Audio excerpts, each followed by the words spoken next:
right. You want to fight crime? Let's get dangerous.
And it's just didn't focus in correctly. But yes, it is showtime, and here I am.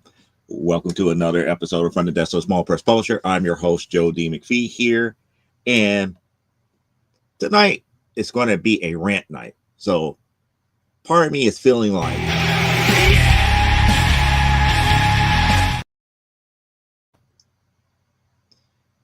I'm telling you, people have really got me. Oh, there's Aaron. It's like we about to get it going here, Aaron. We're about to get it going here. So without further ado here, let's go ahead and get the business side of things out the way here. And the typical business stuff here. Stupid o'clock, 1 hour into the show, when we if we go to a second hour, the rant might go a second hour into a second hour here, our second hour for the show here. That's followed up by Last Man Standing. Then you get the respite until Monday for Nicholas Tucker and Never Mind the Furthermore. And don't forget about this upcoming Thursday, where we have Comic Book Spectrum again here at 7 p.m. Central, 8 p.m. Eastern. What we're going to talk about, don't know as of yet, but I'm going to talk to Cliff and Elaine to see what's what here. So on that note, I'm happy because it's now during the time that we normally do new comic book pickups for the week here. We don't have a lot of books this week, but I got one of the books that I've been looking forward to having and owning in this week here. So we're going to start off with Vampirella #1. This is the Adam Hughes 1 in 10 for 2019. So we're going to start off with that as a whole here. We're going to follow that up with, I believe this is Uncanny X-Men Volume 2 #1. This is my second copy of that here. So that's a good book. Then we're going to follow that one up with Uncanny X-Men #600.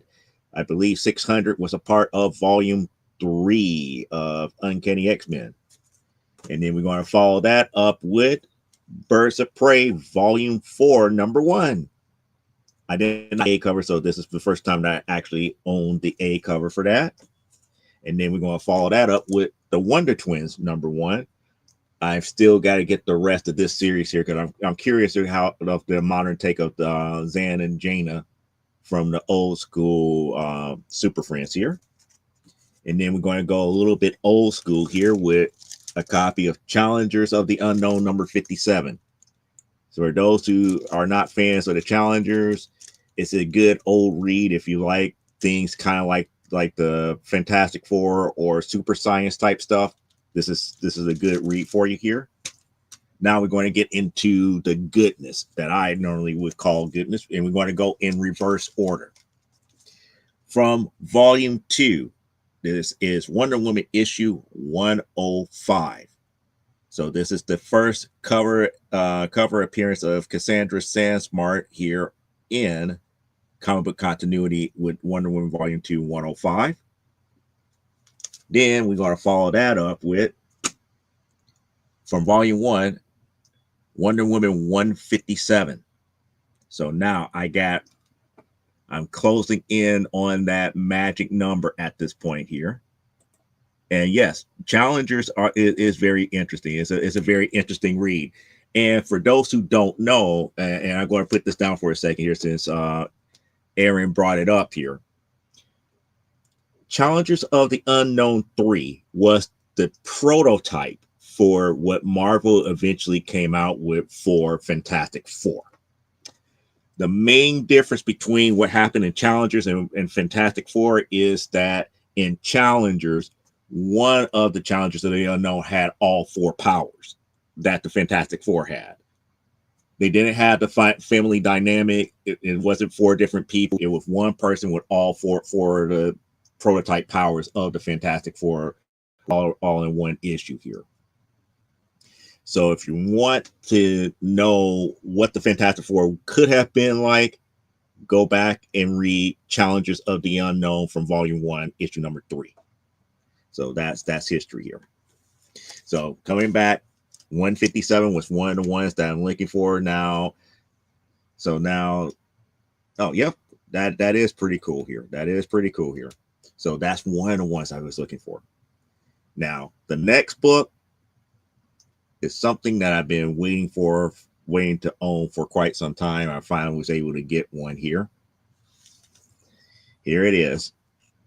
It is Wonder Woman 106, the classic wanted poster cover. It is cover firmly attached. The staples are a little bit rusty and the centerfold is attached here. So it's the full book, full complete book. Was able to pay under $100 for it. And when I say under, I think the final price I paid for it was like $78. But finally I got 108 in hand now. So that brings us to the end of new comic book pickups for the week, but it also brings us to the updates here, dealing first with the collections aspect here. And we're going to get started with the same old here, talking about, no change in Film Force update. We're still missing 50 issues or so above issue 108 here. That does not mean I don't have anything above issue 108. It's just there's 50 issues from 108 to where we're at in the present that I don't have here. No change in Spider-Woman. As of right now, I do believe I have a 5 and a 7 for volume 8. So volume 8 about to be complete as soon as it comes in through the mail here. No real change in Uncanny X-Men as of right now. I haven't really been seeking out volume 6. And I do know that I'm missing issues 2 through 21. So I can narrow that down because I have the one comic book store that pulls my books now pulling the Uncanny X-Men from volume 6 for me. For regular X-Men, no change there. We're still, doing the same old, trying to find the missing issues between volume 5 and 6. Most of those are more recent volumes here. Same thing for Mr. Miracle. Still tracking down at issue 19, 23, and 24. If I do that, I will have everything that is Mr. Miracle related, including the Source of Freedom series and the Seven Soldiers Mr. Miracle short story. The only change that did happen here is dealing with the Wonder Woman's here. I now, with the addition of issue 157, now I have every issue from volume 1 from issue 149 to the current issue. I am now missing only 110 issues for issues below 149. That does not mean that I don't have any issues below 149, because as you can see, as you saw earlier, I have a 106. I do have other issues in between 1 and 149, but it's 110 of them that I'm still missing as a whole here. And that number 149 and the 110 is going to change again, hopefully by next week. There is still more books coming in from volume 1 that I bought here. So on that note, that's where we are on the collecting standpoint here. As far as the production standpoint, I still been doing a couple of sketch cover and sketch issues. Oh boy. I got a sketchbook that I've been practicing different things on it. So I've been sketching a lot over this past week here. One of the things that I could probably show if I have it within arm's length. I don't think no, it's right here. It's within arm's length. One of the things I only showed a couple of people here about here is like I actually tried to redo something that Frank Miller did. It's up a little bit to my standards here.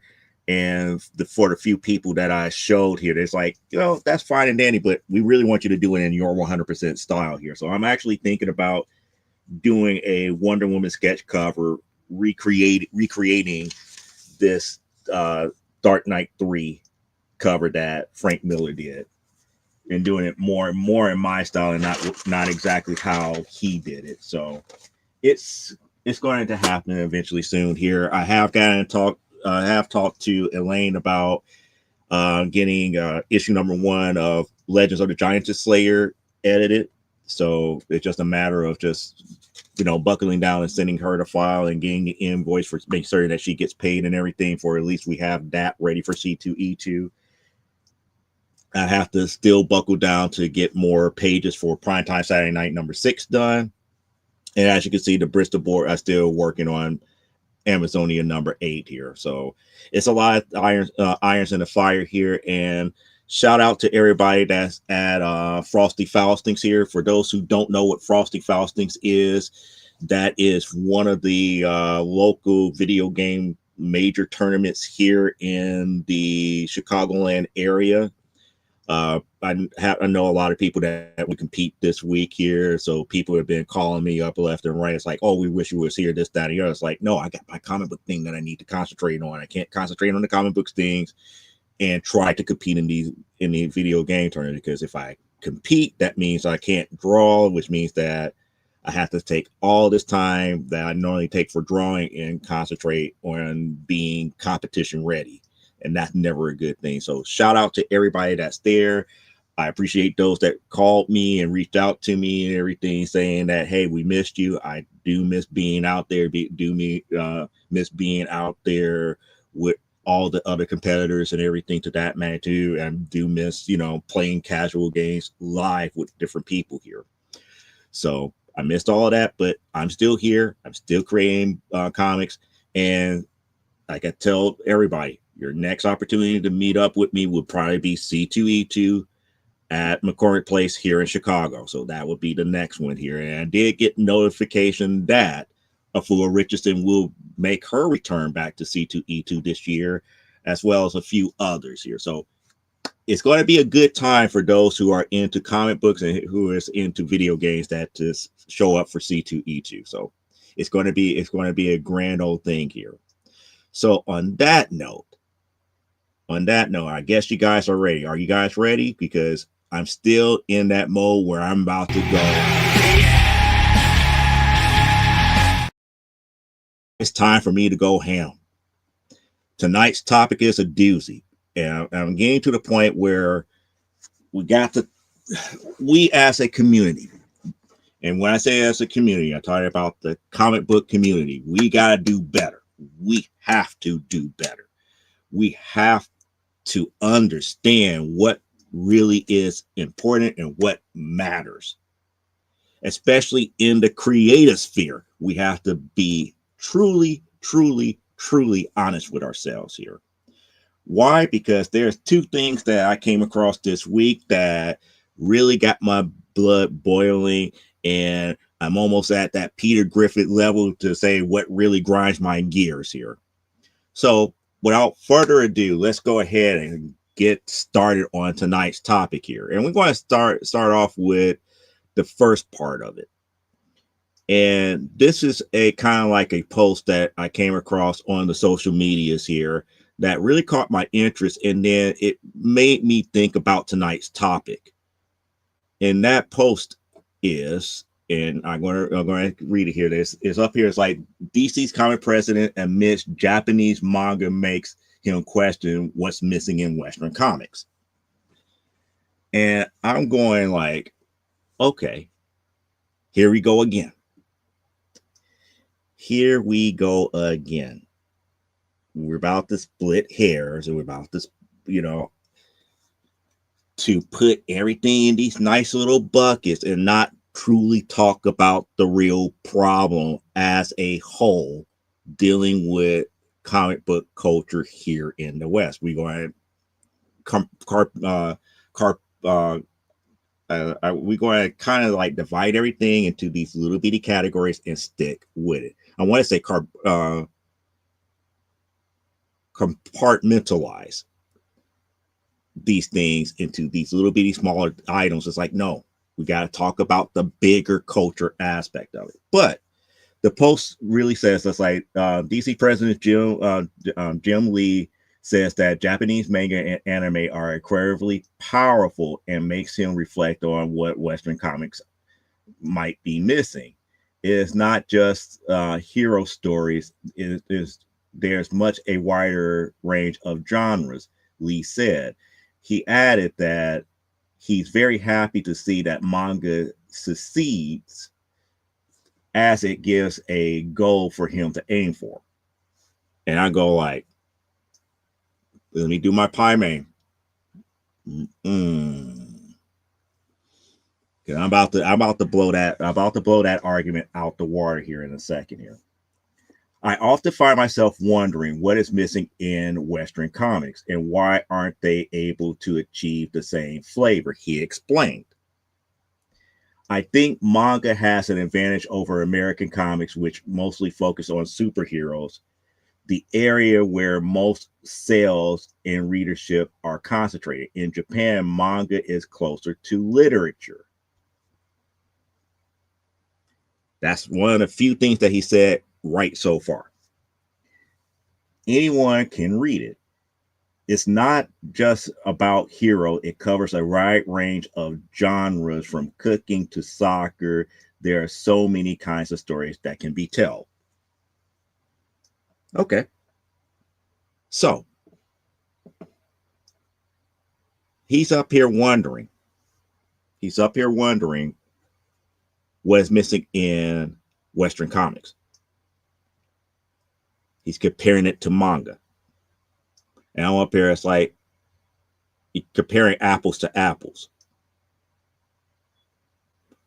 The difference between manga and Western comics is not the comic itself.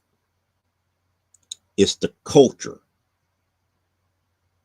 He said it part of the answer correctly. Manga is closer to literature. I want to go a step further. When it comes to comics, over in any other country but here in the United States or in the Western part of the world, comics is looked at as an art form. It takes the form of literature. It takes the form of artwork. It takes the form of a combination of both things. It is not looked at as a child's medium. When you have that aspect and understand that part of culture and really embody that culture, anybody and everybody will pick it up and read it. Now, does genre or the type of story that's being told matters? Yes, it does. Is it the main problem in Western comics? No, it's not. Why? Because of the simple fact that Western comics is not truly geared towards superheroes. There are other stories that's being told, but they're being told in such a way in the comic book form that it is not reaching a mainstream audience. And don't make me go back to defining definitions of mainstream for you guys here, because if you're going to tell me, oh, mainstream, as Marvel and DC need to do, it's like, no, you make things mainstream. Get Marvel and DC off the mind, get Image off the mind. You, the reader, the person who picks up these books, you make it mainstream. Why? Because of the simple fact that it takes you to buy it, it takes you to talk about it to make it a household name. If it wasn't a favorite of yours, you would just pick it up and put it off to the side, and and nobody would ever hide nor hear about it. But because you become a fan, because you tell other people, that's how you make something mainstream. So it doesn't matter if Marvel or DC or Image or Top Cow or all these other bigger companies produce it. It's the simple fact that you purchase it and talk about it, which makes it mainstream. Now, there are other stories that's being told here, but they're not seeing the light of day because of the overall mechanism of putting newer work out there, unlike how it is in other countries. Why manga has a bigger hold right now? Because of a couple of two things over here in the western side of the world. One, younger people has grown up seeing anime and manga, unlike us older counterparts here. And I do see a comment here. Let me get to the comment here before I go all here. It's like, it is the culture, not just comics. Good point. I mean, it's the culture around it here. Now, when I say the younger people, I'm talking about those who are like, I would say those who were pretty much born from like maybe 1990 to now, had greater access to manga and anime than people who were born before 1990. And the reason being is that because it was more available, that was the art style that they're more akin to. Now, that doesn't necessarily mean that they can't get with or jive with American comic art, but that's more of the culture that they grew up with. So now let's take it a step further. Let's look at the stories that was being told by said manga and anime. You had things like Dragon Ball. You had things like Sailor Moon. You had what was this like shoot Attack on Titan. You had Dead Man Wonderland. You had what was the new one? K-pop Demon Hunter is the newest thing that's happening. You got all these different things. One Punch Man, Blue Exorcist. Shoot, I'm just naming the stuff that's off the top of my head I know about here. The younger generation here on the western side of the world is seeing this type of stuff and are eating up that particular type of culture, eating up that type of artwork, eating up that type of storytelling. Now, that doesn't stop other comic book creators from creating like stories. But the problem really lies more along the lines of the simple fact that because you got marketeers in the bigger companies that's still forcing a lot of the superhero stuff and not going back to the variety that they have back in the day. Because you have to think about it. Why is it more so with the modern era of comics? And when I say modern era, I'm not going to say, the 90s or the 2000s. I'm going to put it nice, neatly in a small little box between 2010 to now. 2010 to now really has been, we're going to focus in on the superhero genre. We have given up on ongoing series that is pretty much one issue and out for each and every story. So with that being stated, we can't really do like a romance story. The bigger companies won't do a romance story or a sports type comic book and stuff to that magnitude because their marketing departments do not see a lot of fandom there. And then on top of that, They're looking at things for proof of concept to be used elsewhere. Comics by these bigger companies are not being sold for the sole purpose of entertainment through the comic medium.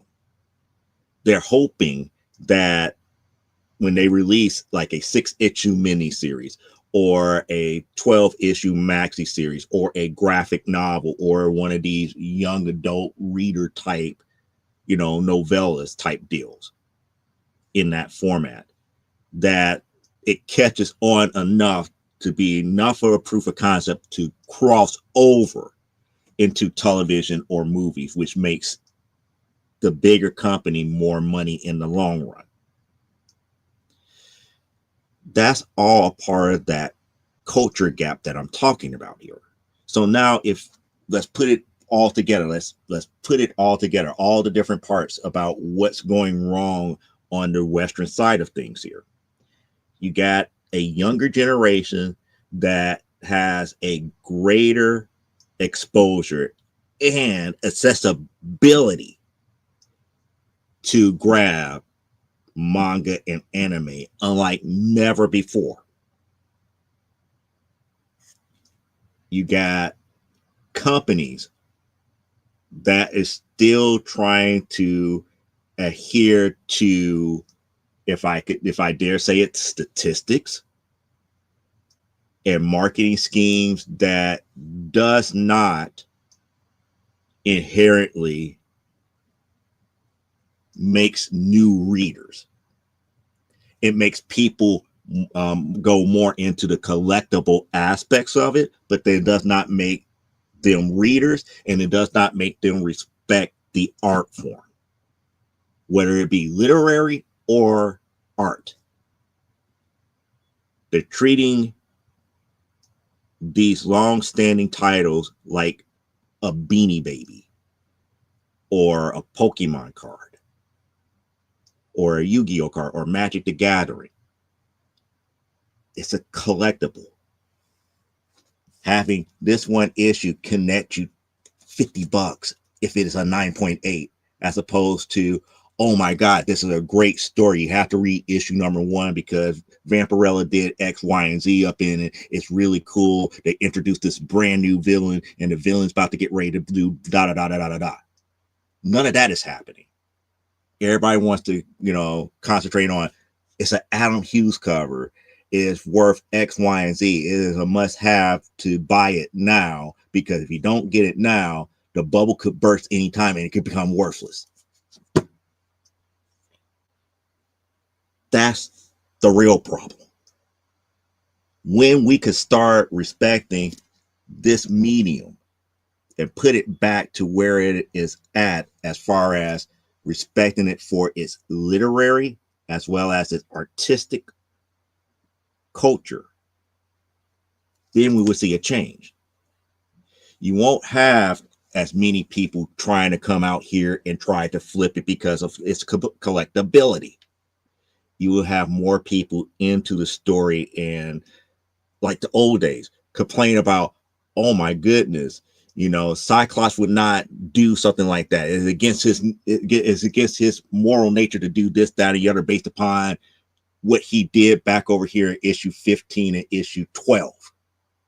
He would have took a greater stand, and people would get more involved in that aspect here. And that's what is reason why manga is kicking Western's comics asses right now. The stories are more relatable. People get into the characters. It is still being treated as an art form, and is treated as an art form across the culture itself. Unlike Western comics. Western comics don't know what, at least the modern age, don't know what it wants to be. Does it want to be literature for kids? Does it want to be the next collectible item? Or does it want to get back to the roots of where it was stories that's being told and people read it across the board? It wasn't just for kids. It was for adults, for kids, for anybody who wants to read it. Again, American comics went through the scrutiny of Is it poisoning the youth and all this other stuff? And people were talking about the type of stories that was being told here. And the thing about it is, a lot of that stuff could be true. I mean, a lot of the stuff that was in Crime Does Not Pay, and especially in like the golden age of comics, before the, you know, before the implied, you know, I should say, not implied, but this self-inflicting comic code came about. There was comics about anything and everything on the American side as well. We got away from it because, one, marketeers, especially in the modern age, got to the point where the almighty dollar is more important than releasing a good story. And people are starting to see that you can't make millions of dollars with, you know, making comic books here. And part of that is not 100% true. When you look at distribution from back then to now, 1910s, 1920s, a lot of these comic books and stuff were being printed in the millions, going across the board, because it was, you know, newsprint was cheaper to produce, and it could be reproduced quite rapidly. So, you know, the expense was not there, and titles had, you know, was in the upper millions as far as distribution is concerned, as opposed to today, where now we got self-inflicted ratio variance and all this other stuff, which, again, I always tell people, the ratio variance does not change the total number of copies for that issue. It just means that this one book is now 1 out of every 20. So if they printed like 2,000 of these, there's only 2,000 of this version of number one, but it could be a total of like 500,000 number ones. This book is really not rare in that aspect, because number one is printed over 500,000 times. That type of stuff is what's ruining the culture. The paradigm shift from entertainment medium to collectible item ruined that, where manga didn't have that transition. It would never have that transition, because the culture looks at it still as a literary and art form. Until we get back to that aspect, Western comics will be second place. And it may not even be second place. It might be, third or fourth place. And the reason I say it that way is because when you look at sales numbers, and I'm going to get back to the second part of this rant in a moment here, because I have to introduce it correctly here. But I want to really delve into this aspect of, manga and Western comics are two different things. Like, no, they're one and the same. They're still comics. Western culture does not treat it as an art form anymore. It does not treat it as literary material anymore. They treat it as proof of concept for other mediums. Granted, if it doesn't transcribe to other mediums, it could die right then and right there, as far as Western world, up in the West. But I question, let's put out this hypothetical. Let's say if we right this ship and change the culture of Western comics to mimic exactly what manga has, where we start back to treating comics as a literary and artful type of endeavor. And we started creating better stories and get the fan numbers back up and the buying numbers back up. It's not about what people are buying here in the States anymore. It would become more about what people are buying all over the world. There was a time where other countries were getting Batman, Superman, X-Men, Avengers, all those comics in other countries, and they were being produced for other countries. Now, not so much, but yet manga is still being produced for other countries. It's still being produced here for readers in the United States. And that's all because we lost a lot of the culture behind why we read comics. We didn't read comics back in the day because it was a collectible. We read it because we loved the story. We loved what was going up in it. We had our favorites.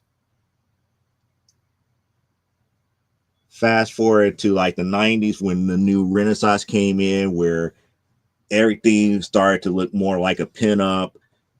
People like President Jim Lee changed the landscape because they didn't like how the old way of doing things.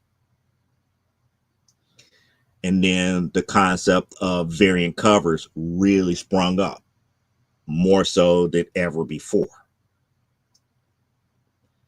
Those slight changes in production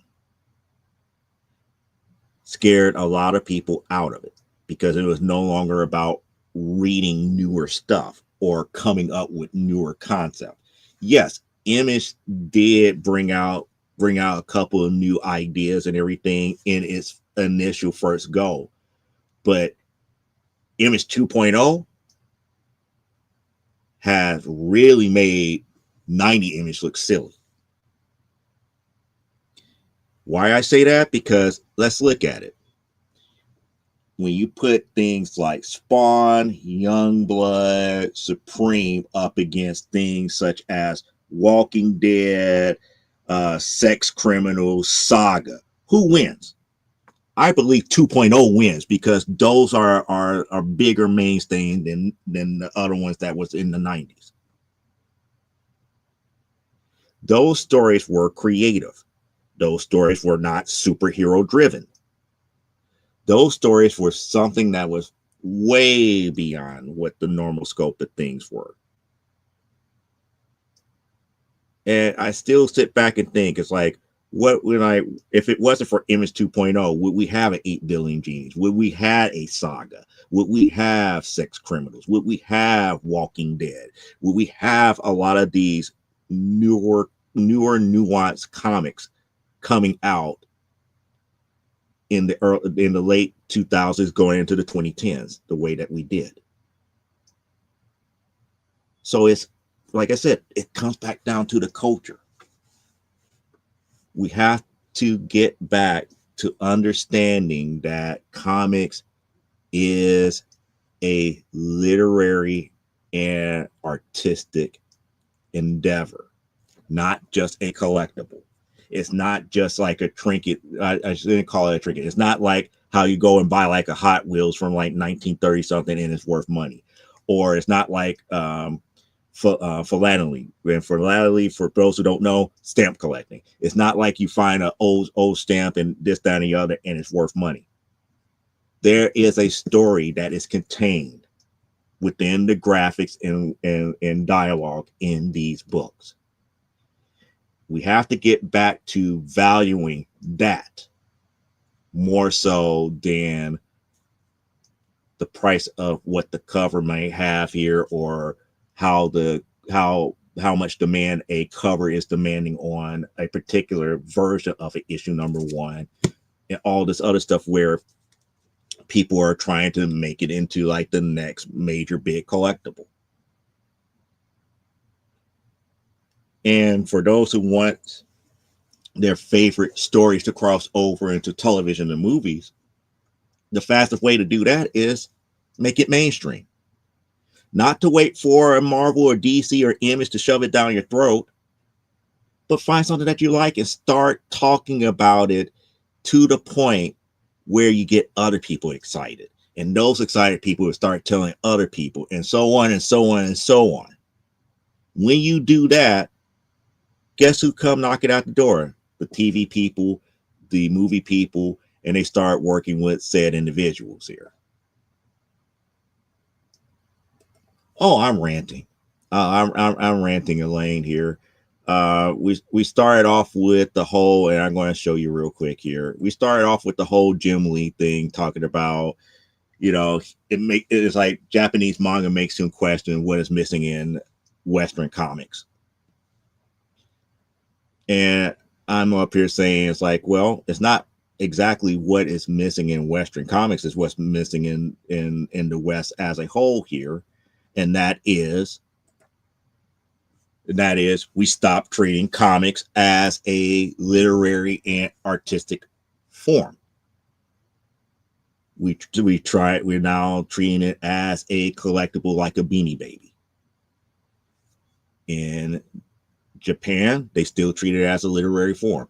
They treat it, you know, in the same vein as like Harlequin novels back in the day. Something that is quick, easy, digestible, entertaining read that is technically a little bit throwaway.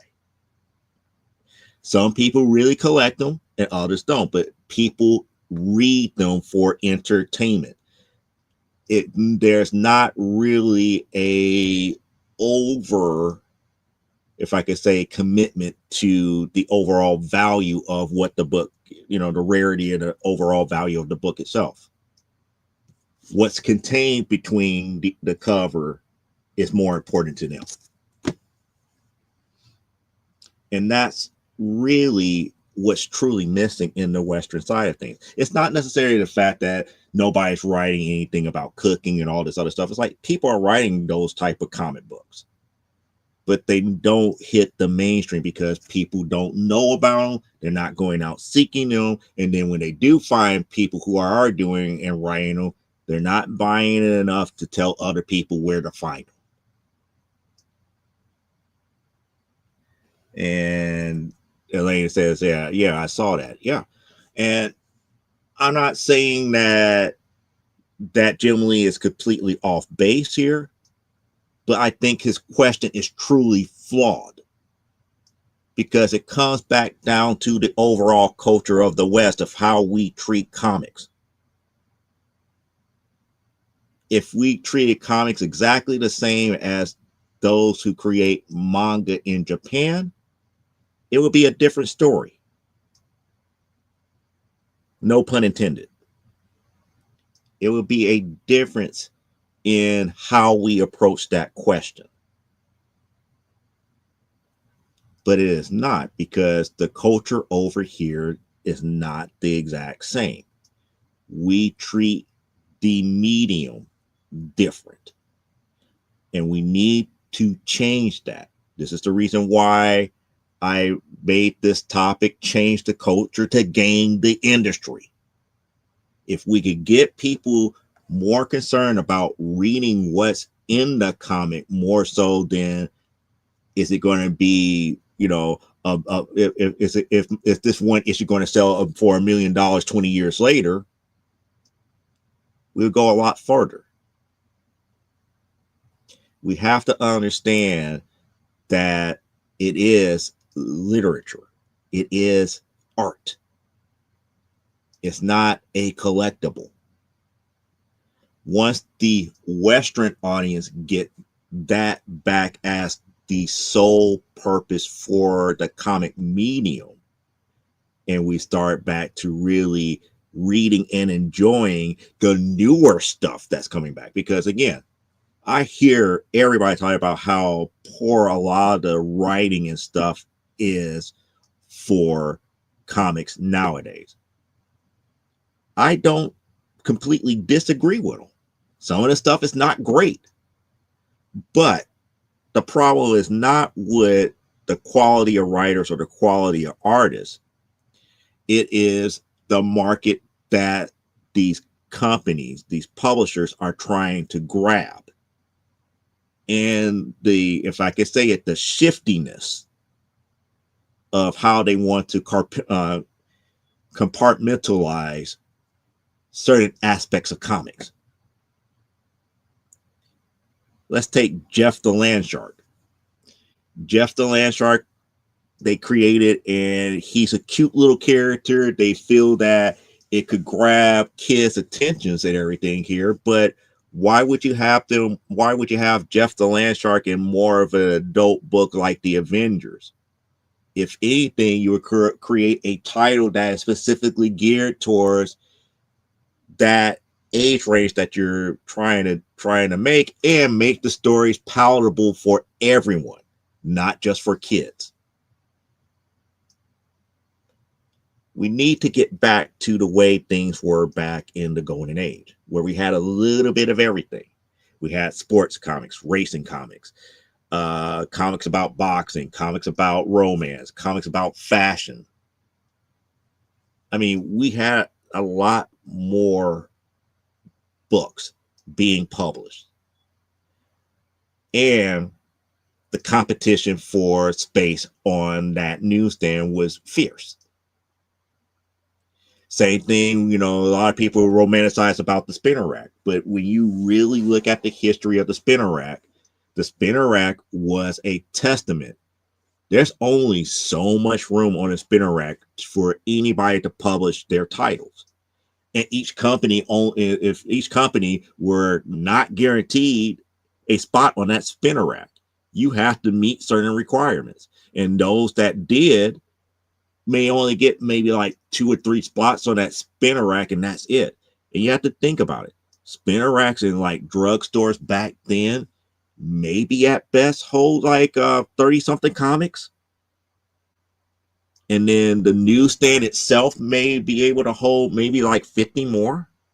And this is not including if they had different newspapers from different cities, all the different magazines, and all the other stuff that goes along with it. So competition was fierce, but the variety was out there. So that's the reason why I discount the variety aspect that a lot of these people were saying in that post here. Oh, we have stories that end. It's like, so do Western Comics. Western Comics has stories that end. Oh, we need greater variety of stuff. Not everything was superheroes. Like, we got books that are that way. You don't read anything that's independent. Well, this, well, that. It's like, no. The true problem is the culture. Western comic book culture has been transmogrified over to a collecting aspect, collectible aspect, instead of the literature and art form that it really is. We got away from the sole focus of wanting to buy a issue of Wonder Woman is to read the story. We're now going into comic book stores. It's like, oh, I got to get the next X-Men because Jenny Frison did the cover and I like Jenny Frison's artwork. Be damned what the story is about. I want the Jenny Frison cover. Be damned what the cover is about. I want that cover by David Nakayama. Be damned what Demon Days is about. I need that Momoko cover. That's where things are at right now, and we need to get away from it. Now, I spent a lot of time on this particular one here. I'm about to get into part 2 of this rant because it fits hand in hand. Now, this individual right here, Generation Geek. I'm not going to play a whole bunch of it, but there he is right there. Did a quick little video talking about comic shops are dying and some deserve it. And this artist's name is Solo. He goes by Solo here. I personally do not know him, but he is in our area lane here as far as being in the Illinois, Midwest area. I believe he's here. He lives here in Illinois with us as well. Doc Solo pretty much, went on a rant himself. And, he's one of those people who's like, oh yeah, the industry, doom and gloom, this, that, and the other, blah, blah, blah, blah, blah. But here's the thing. And he made a good point only for it to become a flawed argument. He pretty much, I'm sorry, people. I'm sorry. There he is. I'm up here talking about him, and it's like I just realized he's not on screen. There he is. There's Doc Solo. It is a good video watch if you can go out there and look at it. He's this title, "Comic Book Shops Are Dying and Some Deserve It," Solo says. So he went on a little bit of a rant here, and in his rant, he was talking about it's like going to a local comic book shop now. It's not worth it anymore because there's a lot of, if I could say, not customer friendliness that comes into play with all of this as a whole. As far as if you're a person coming in for the very first time, you're not necessarily greeted warmly, you're not, people don't want to answer questions, this, that, and the other, yada, yada, yada. We all have those experiences if you are a long time comic book reader. We all have, stories where we go into a comic book store and we're not treated the best here. So he takes it a step further, saying because of the nature of the people that's getting hired to work at these stores, the industry is kind of dying because nobody is really going to come into a store to actually buy books, especially if there's like arbitrary rules and all these other ambiguous type things that you have to jump through, like loops and hoops and everything to get whatever book that you want here. So in his video, he talks about his experience about he went to one store, way out in the boonies, and it was like one of the best experience ever. He was trying to, as a independent creator and a person who is trying to set up a artistry school for comics, he's trying to do a lot of the groundwork and everything to, kind of get the word out, and the store was receptive, and everything was good. He hit it off with said owner and everything. Everything was hunky dory, and out of respect, he bought a couple of sketchbooks, blank sketch covers that he could use for later because that's how he makes his bread and butter. Everything was great. Now this owner told him to go to this other store. It's like, hey, since we like you, why don't you go over here? Tell them we sent you and this, that, and the other, blah, blah, blah, blah, blah, blah, blah. He goes to the other store. Night and day difference. Treated him like crap. The person really didn't, kind of like, nah, I'm not really into that, blah, blah, blah, blah, blah. It's like the store wouldn't be into yada, yada, yada. He did his best to shoot his shot. And it's like, it's like, okay, fine. It's like, well, because, such sent us over here. It's like, hey, let's see what you got for your sketch covers and this, that, and the other. So he goes over to the sketch covers, grabbed a couple, and then he gets hit with this whole arbitrary rule. It's like, oh, it's only one per customer for some of these titles and blah, blah, blah, blah, blah. And dude lost it at that point. And I'm up there, I was like, you know what? This is where your argument gets flawed at. Because when we think about customer service and stores, and especially when it comes to comic book shops here, one, comic book shops are innately cliquish. I hate to say that here. Yeah, that's because Graham Crackers is a sucky joint, but I have never felt unwelcome at First Aid or Quimby's. I have never been to Quimby's. Now, since you mentioned Graham Crackers, and I know this guy mentioned Graham Crackers, now I've been through several different generations of people who manage Graham Crackers. I have actually met the owner of Graham Crackers. I know what he's talking about. Meeting the owner and talking to the owner, that's one thing.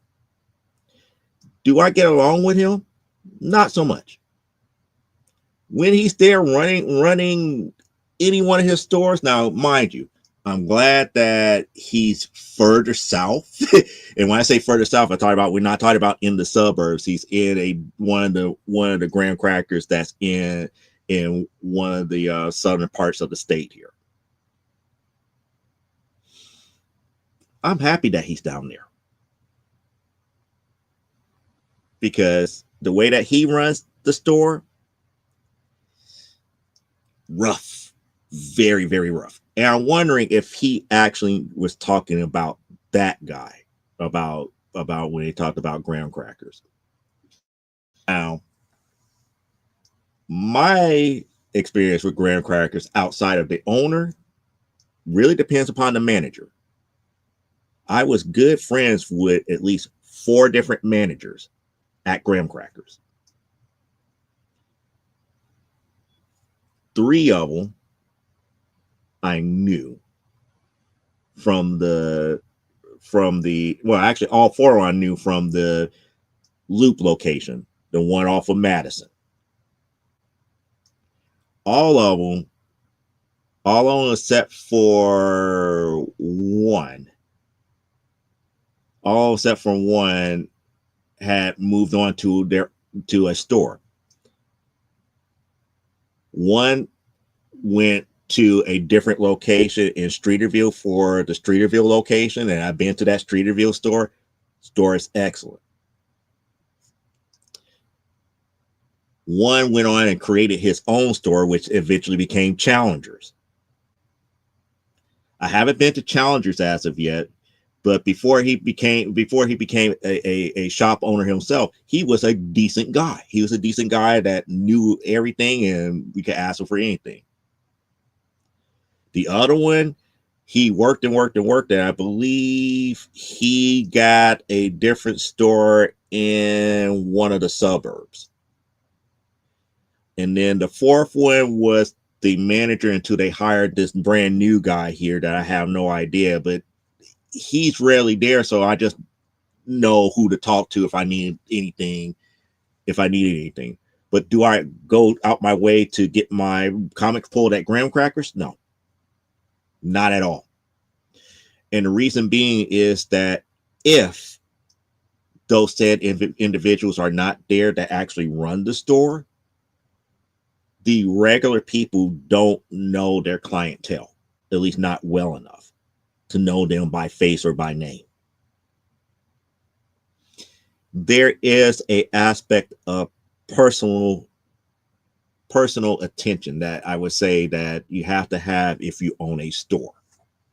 You have to know the people that coming in that actually either buys on every Wednesday that comes in, either recognize the face or recognize the name, or the people that have pull lists there where they come in, you don't have to be up here like, oh, may I have your name, or hello, you'd be like, hey, such and such, we got your books in today. I think we have X, Y, and Z that you might be interested in. And that's the other thing. They have to learn a clientele to at least, if I could say, test the waters to see what they might actually want to be into beyond what they already collect. Take interest in their interest per se. That was the one thing that he never did mention in this one here.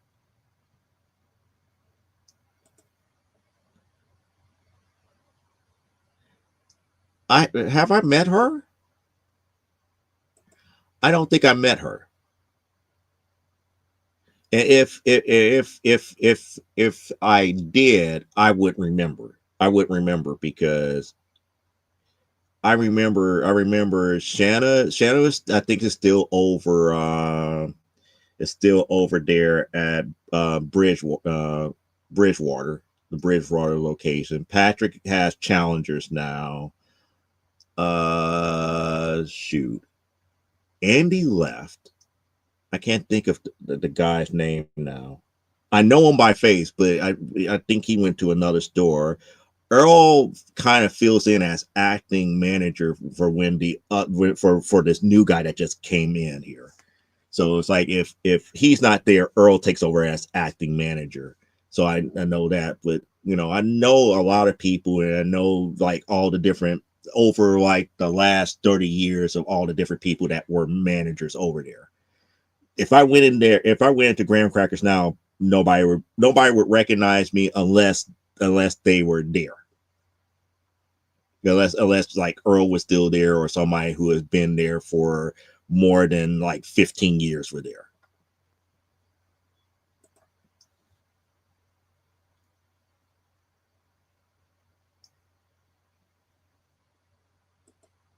Yeah, that's why James named it, because because he did.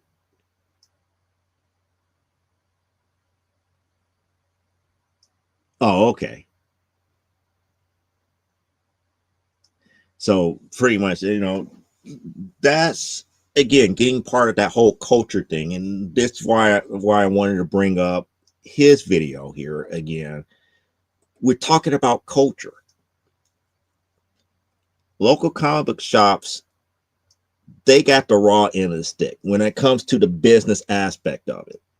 Because he's up here, it's like, well, you're treating your customers wrong. It's like, well, they're not a customer until they buy something. Anybody that comes into your store is not necessarily a customer until after they buy something. Once they buy something, they're a customer. That's just the nature of business here. Anybody and everybody could come looking for service here, but they're not a customer of yours until there's an actual transaction that takes place. In his case, he made a couple of transactions, one for one store that went very well, and this other one, he was very disgusted. And I understand his disgust.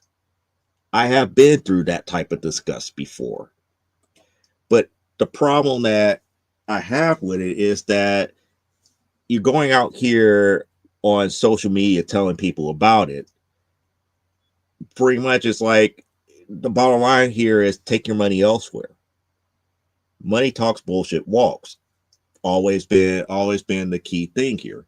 Now, the real reason why comic book shops are dying is not because of the fact of low customer service. It's because comic book shops were sold a flawed business plan by distributors.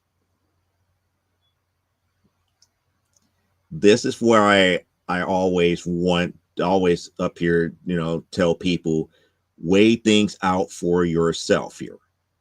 Understand the nature and culture of the industry. Understand all facets of the industry.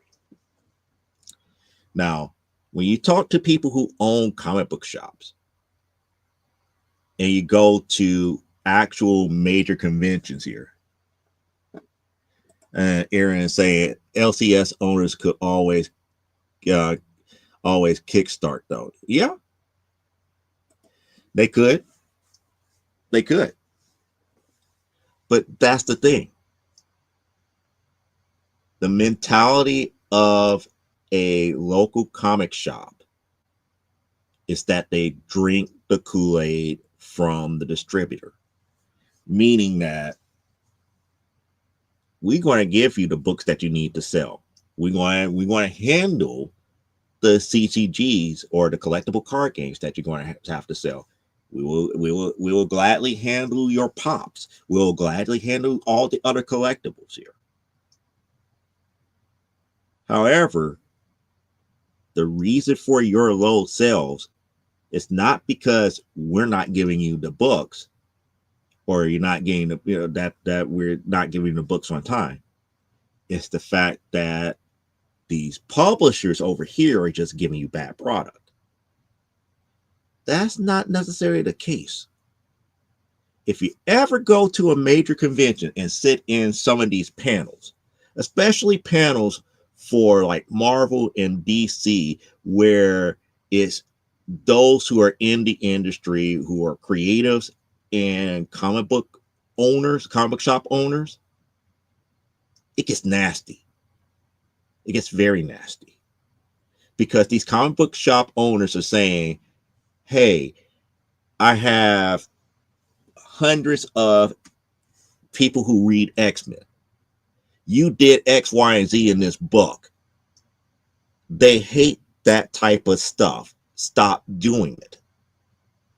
will lose money because they will drop the book if you continue on doing this. Marvel and DC would be like, okay, thanks for telling us. Next. And then you got the distributors on in their ear as well. It's like,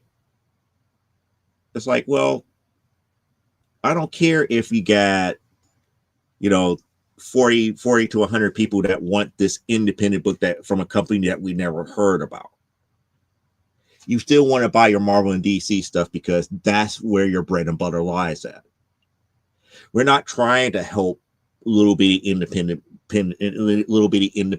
publisher over here who might have the next big thing, because it's never guaranteed that they could come out on time and meet our criterion for purchase orders and distribution.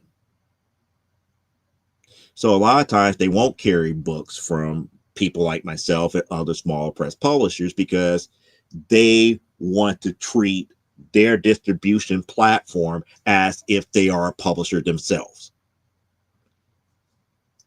Local comic book shops get it up the yin yang from both ends.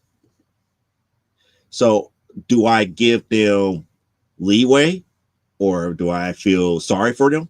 Hell no. Because again, it would take comic book shops to get to the point where maybe you need to stop using some of these distribution outlets. Again, we had the Death of Diamond. The Death of Diamond should open up the doors for newer distributors to come in for them to get kind of like a bargain. In addition to that, maybe you need to have more faith in those who are publishing independent from those distributors. Everybody wants to back a winner. It depends on what you decide as a winner. And Aaron, to your point here, yeah, they could back Kickstarter projects and this, that, and the other, but you have to have a fan base before you kickstart. So for a local comic book shop to start supporting Kickstarter projects, you're going to have people come to you and be like, hey, I like this idea over here. I saw it on Kickstarter. Can you get it? This comes back to what Doc Solo was saying about knowing your clientele. Yeah, everybody's going to buy the Superman and Batmans and Spider-Mans, but if you got 30 or 40 people that want XYZ book that's going to be coming out from Kickstarter, you might have to scratch your head for a second. It's like, hey, can I put maybe like $200 or $300 aside for a retailer package that they offer? And test the waters that way. And then on top of that, are they willing to do their homework to see, it's like, well, after they kickstart, are they planning to have another issue coming out? Are they going to go back to Kickstarter? Do they have their own company page? If I got more people after I get whatever 5 or 20 or 25 issues of this here, can I get more of them directly from them? There's a lot of stuff that goes into this type of aspect of owning a shop that people just discount. And again, it comes back down to the culture of reading as opposed to treating it as a collectible. Because if you treat it as a collectible, why would I need to go through the middleman for a comic book shop when I could go directly to Kickstarter myself here? But if we're really treating it as literary and artistic endeavors, why not have these stores involved? Why not get the support that it is? A lot of these local comic book shops have been bamboozled for decades, literally decades, talking about, having these distributors like Diamond telling them that the independent stuff or the smaller press stuff is not where the money's at. Stick with your Marvel, DC's, and Image. It has always been that way, and they've been getting screwed up the yin yang, because Once something bad happens story wise, or the quality of story goes down, and they can't sell the Marvel and DC books, and they're going to have trouble making ends meet, what typically happens after that? We're going to stop concentrating on comics. Now we're going to concentrate on Yu-Gi-Oh! And Pokemon and Magic the Gathering cards. Or we're going to concentrate on pops. Or we're going to concentrate on movies. Or we're going to concentrate on video games. Or we're going to concentrate on a little bit of everything else and hold tournaments and stuff to get people into the shops and hopefully buy some comics. People need to understand that this is very systemic. It's not something that is just fly by night. Oh, I got the ultimate solution. It's like, no, this has been a systemic thing for decades. And the ship is about to get righted because Diamond has gone away. The people that were supposed to buy Diamond, something happened bad about that. So now, the distributing end of Diamond is still up in the air. And then we got all these other distributors out there that's distributing for DC, Marvel, and everything, Penguin and Lunar and all these other places, still trying to figure out where they're going to go with the small press publishers. It's just one of those types of things here. And yes, distributors have way too much power. That was one of the things with Diamond. Diamond treated every publisher as if we control you. We're your publisher now. You don't come into Diamond. You don't come into Diamond dictating to Diamond. Diamond comes in dictating to you. Supposedly, Image Skybound and DC Absolute is helping the LCSs now, or at least in some way. I'm not 100% certain what you're referencing here, but elaborate here. A LCS supposedly recently had to kickstart to stay in business, and they spent too much on Marvel. Yeah, but that's the old system. Again, the creation of the direct market. That's why I always tell people, learn history. I always point people back to the articles that Chuck, from the owner of Miles High Comics, put out there, talking about the creation of the direct market and how the direct market and the collapse of distribution back in like the late 70s, early 80s, where Diamond came to power, messed up a lot of local comic book shops.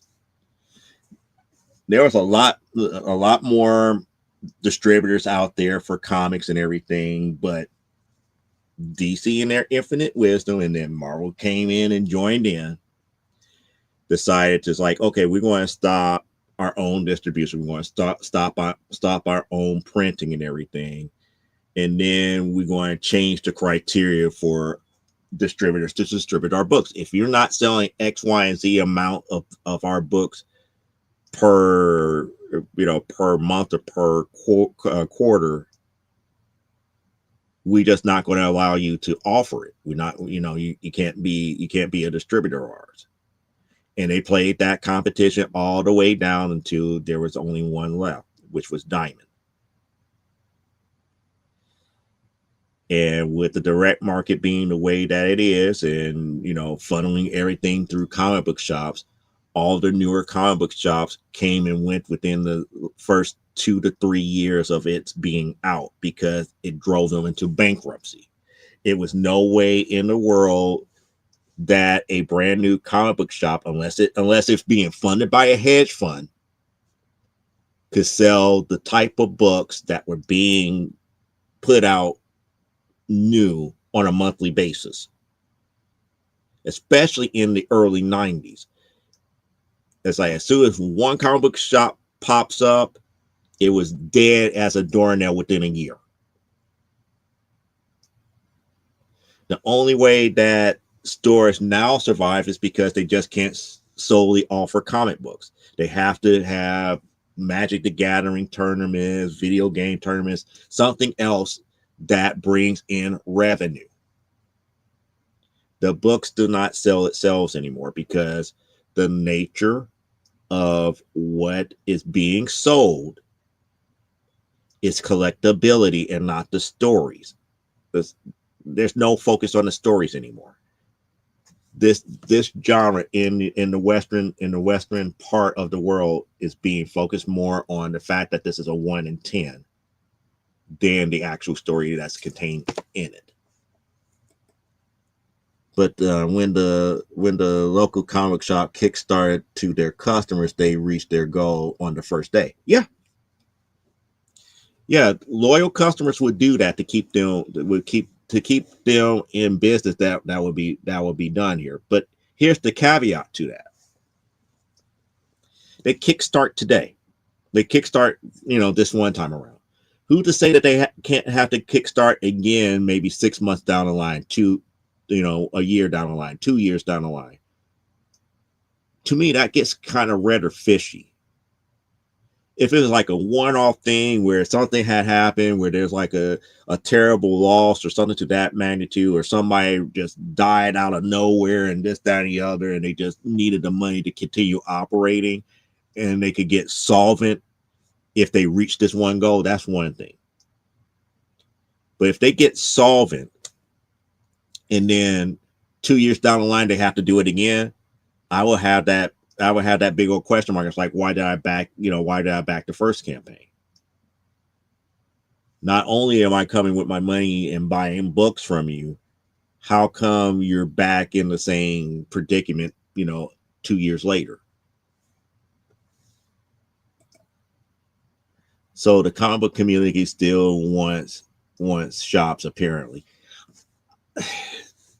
That's the question. That's the question that I put out, that I will put out to Doc Solo, because it's like, you're not going to get around the cliquishness. Certain people, hang around certain circles. You can't get around the cliquishness. Because of that, you're going to have different stores that have different vibes. And one of the things that, if he was here, that we could have a conversation, it's like, to his point, and to help him prove his point, with as many local comic book shops here in the Illinois area, why are my books being pulled by LCS in Arkansas?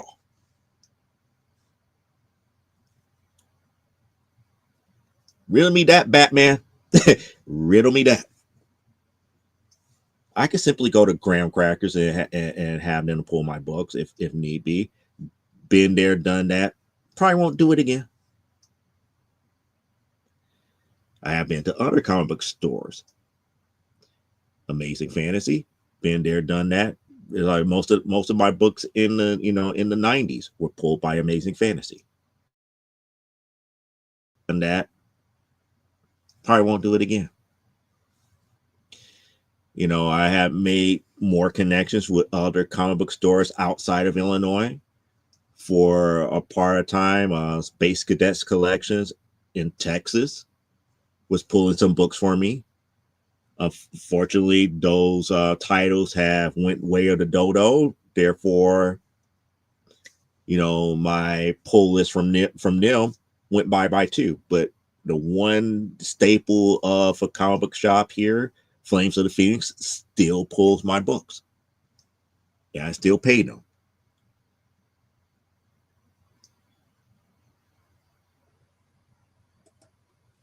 How long does LCS have? See, that's the thing.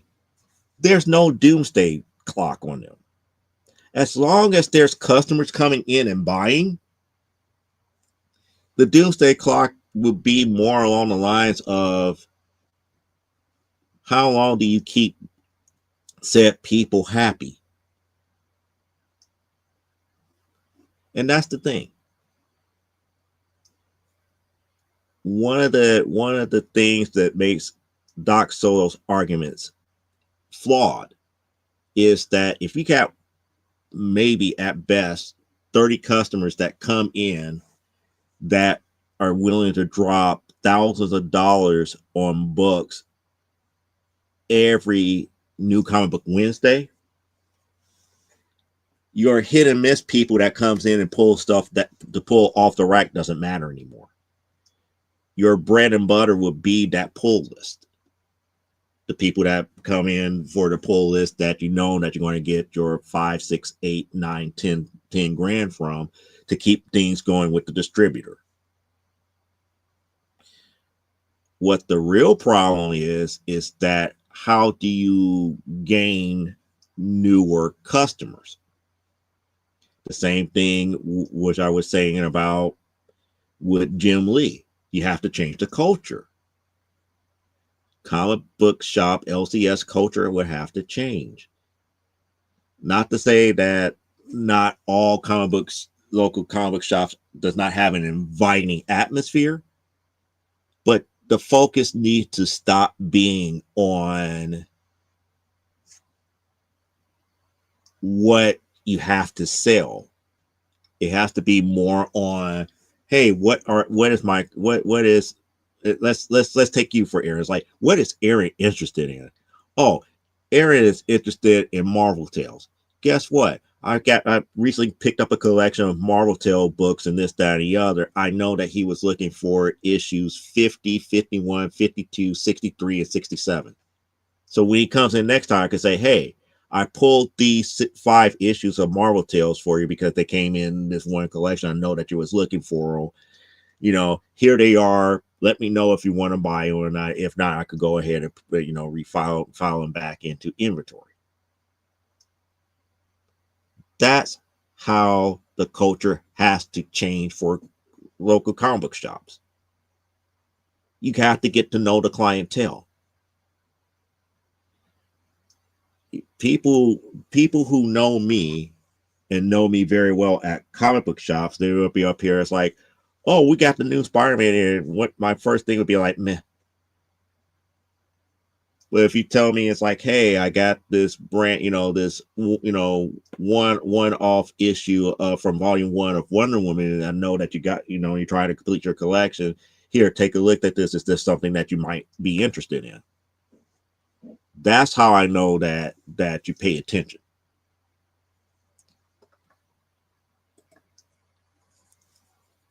But that's your bartering tool. We don't need to know about your bartering tool. Okay, so yeah, Elaine said hi, Aaron. But that's the key thing. It's like comic book stores are not going to go away until people stop buying comics direct. So one or two things will have to happen. And I don't see neither one of these two things happening. One, there becomes another platform that people buy comics directly from. 2, I don't see Marvel and DC producing books and printing books again directly where you could buy them directly from them. So that's not going to happen. I don't think everything is going to be Kickstarted from now on, because Kickstarter is really for those projects from said publishers that don't meet the marketing criteria to be produced under normal circumstances. We have to put them through the trial case, and that's one of the reasons why I'm being kind of like hesitant to say that people need to get away from crowdfunding for a bit. And the reason why I say people might need to get away from crowdfunding, not because they're not small press publishers that need the money. I know that. But some of these bigger companies are using crowdfunding campaigns to fund projects that normally would not see the light of day because their marketing departments do not see value in it.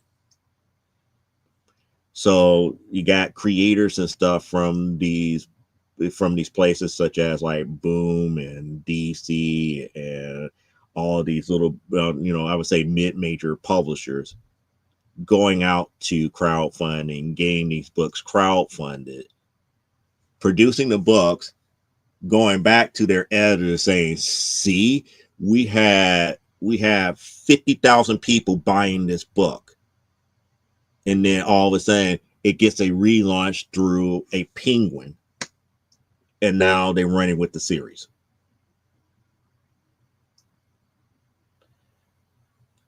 The problem I have with that is not for the fact that they're doing it that way, but they're doing it at the expense of their customers. Why would you think I will be that rabid of a fan to buy the same book twice?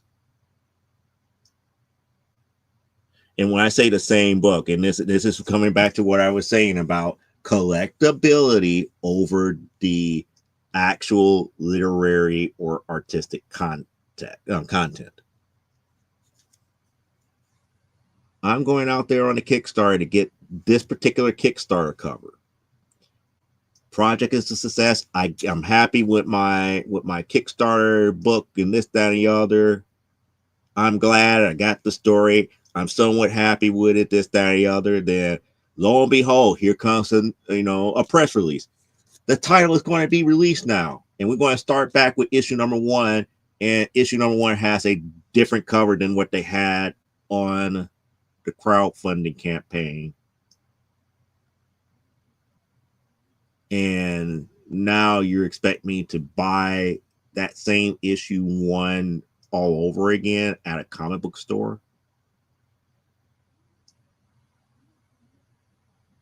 So I have to buy the same first issue twice, because if I don't, and it doesn't meet marketing standards for the publishing company, the book that I'm so happy that is finally getting distributed dies right then and there.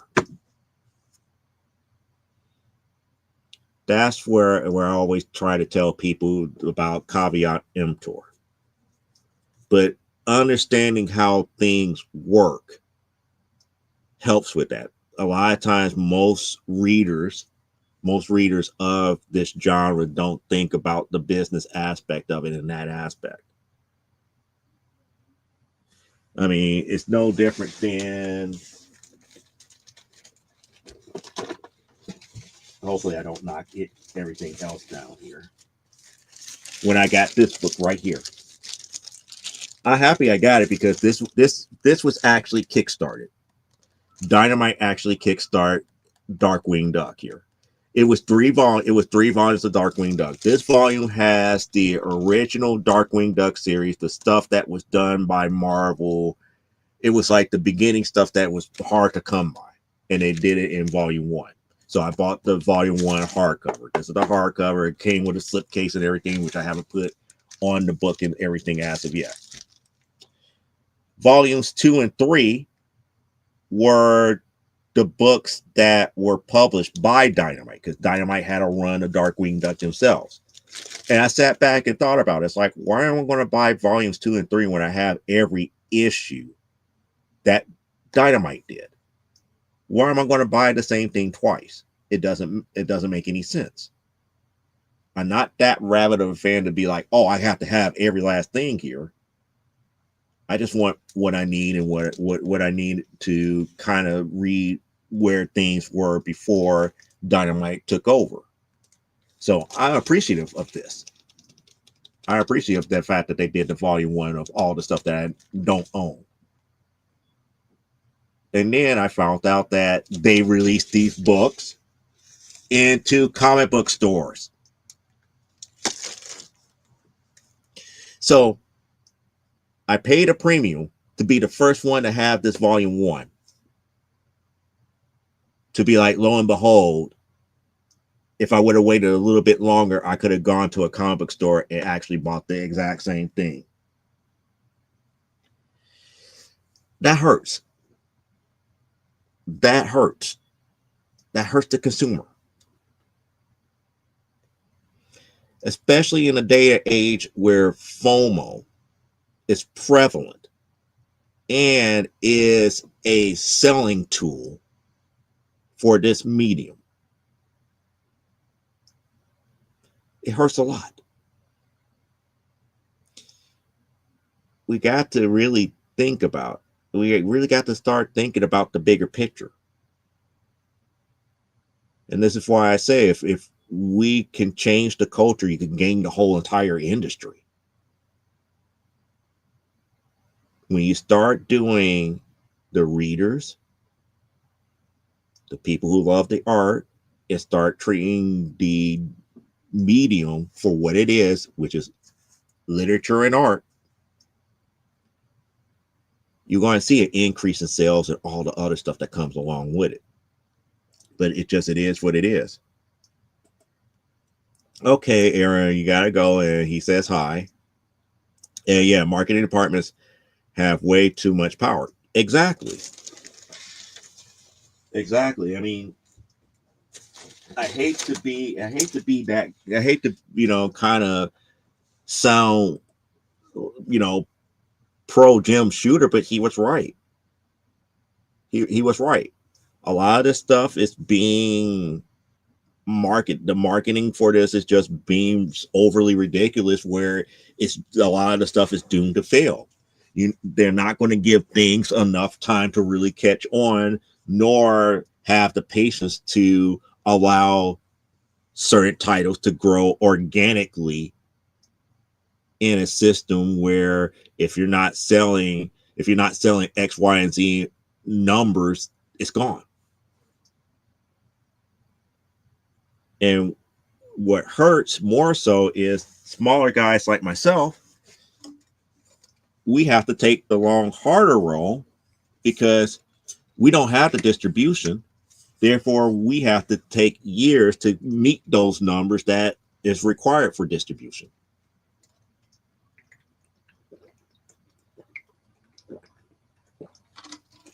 So that means we have to try to produce anywhere between 6 to 12 issues, sell as many as we can.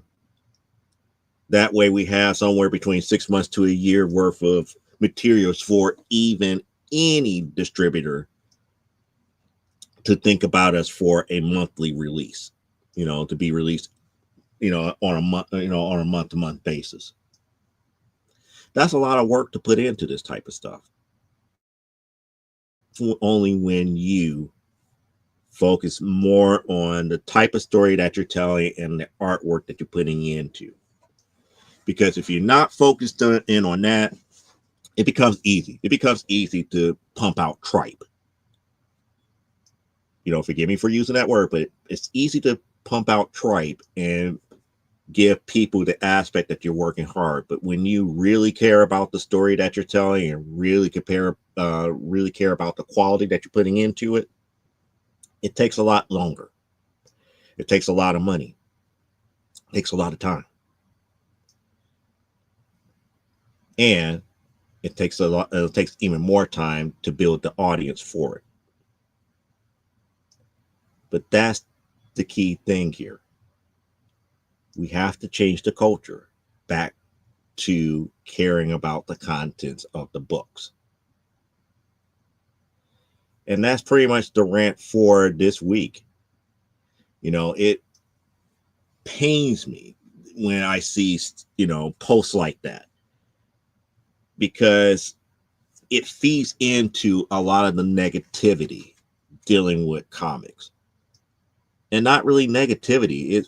It's really more, I wouldn't say negativity. It's really more about the outcry about, hey, I've been collecting for years and nobody's hearing my cry. Or, hey, I've been a customer at this store and nobody is really paying attention to what I'm really saying. And to be quite honest, people are paying attention, but you have to realize the culture changed.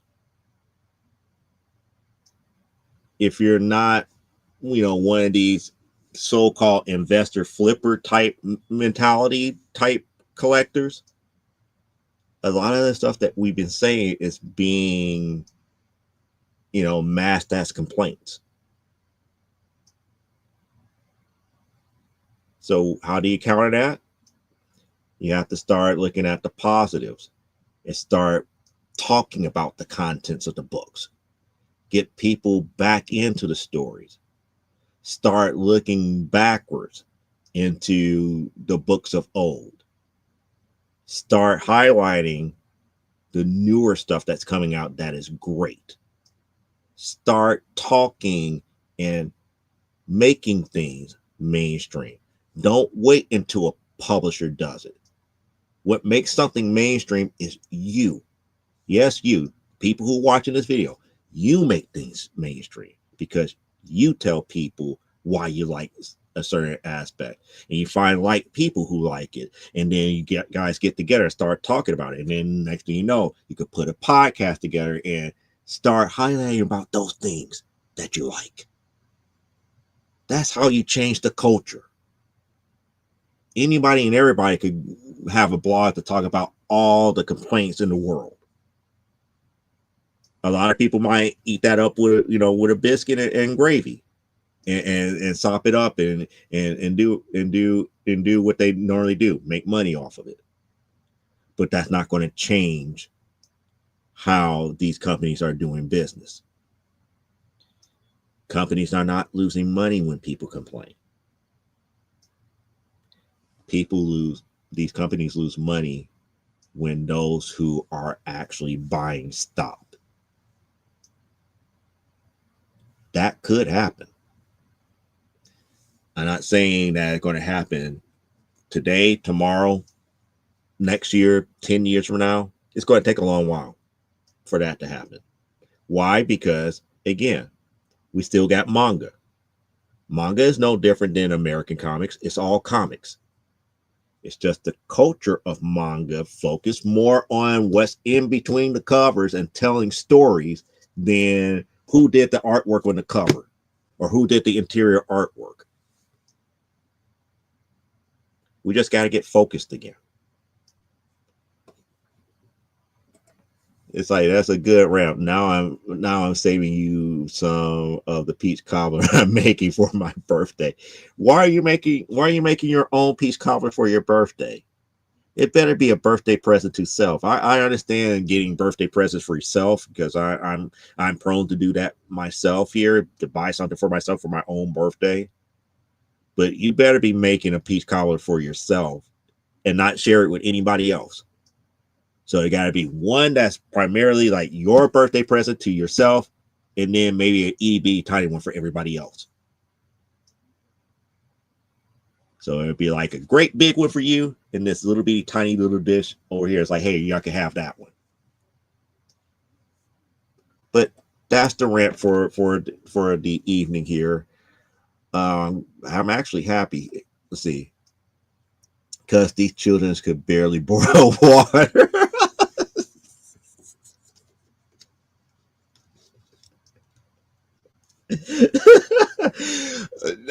Reason I'm laughing is because you made me think about this episode of the Amazing World of Gumball, where Gumball's grandmother, Granny JoJo, was getting into an argument with his mom about what was too dangerous and everything, and pretty much in 1 week that the grandmother was there, the whole family, the father, Gumball, Darwin, and Anais could not do anything. They could not think for themselves. They couldn't do anything because everything was too dangerous. So it made, when you said it's like, well, because everybody over here couldn't boil water, I was like, it made me think about that episode. They'll be like,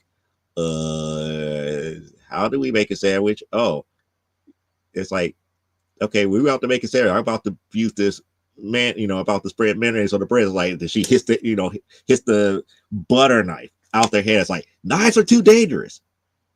You can't do that. It's like, you can't do this. This is just, she so was worried about the danger of all these different things that they couldn't function in society. So that would make me think about, oh, they can't boil water. It's like, how can you not boil water? But it is what it is. So on that note, wait, hold on. She's laughing now. So on that note, I'm going to give my East Coast people a break this week here. We're going to give you part of your Saturday back. Everybody else, enjoy the rest of your Saturday here.